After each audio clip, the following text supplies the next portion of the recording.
অস্ট্রেলিয়ার new south ওয়েলসের snow mountain এখন পর্যটকদের পদচারণায় মুখর। থ্রেডবো, পেরিসার, লেক জিবাইন সহ বরফে ঢাকা পাহাড়ি এলাকায় ছুটে আসছেন হাজারো মানুষ।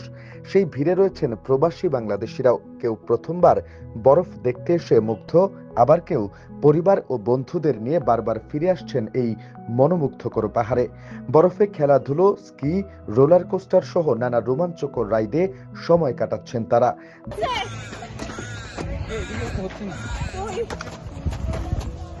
দীর্ঘক্ষণ লাইনে দাঁড়াতে হলেও আনন্দের কোনো কমতি নেই। প্রবাসী বাংলাদেশিদের অনেকেই বলছেন, ব্যস্ত কর্মজীবনের ফাঁকে ছোট্ট ছুটি ও উইকেন্ড কাজে লাগিয়ে এমন ভ্রমণ শুধু আনন্দই দেয় না, বরং ক্লান্তি দূর করে মনে এনে দেয় নতুন প্রশান্তি।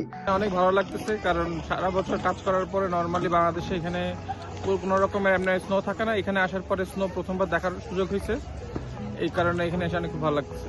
প্রথমবার স্নো মাউন্টেনে আসা বাংলাদেশিদের চোখে বরফে ঢাকা পাহাড়ের সৌন্দর্য যেন রূপকথার জগতের মতো। আর যারা একাধিকবার এসেছেন তাদেরও বারবার ফিরে আসতে ইচ্ছে করে এই প্রকৃতির কাছে।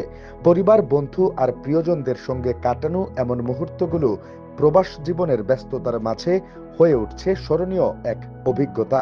সাদা বরফে মোড়ানো পাহাড়, রোমাঞ্চ আর বাংলাদেশিদের প্রাণবন্ত উচ্ছ্বাস, সব মিলিয়ে অস্ট্রেলিয়ার স্নো মাউন্টেনে যেন তৈরি হয়েছে আনন্দের এক অন্যরকম আবহ।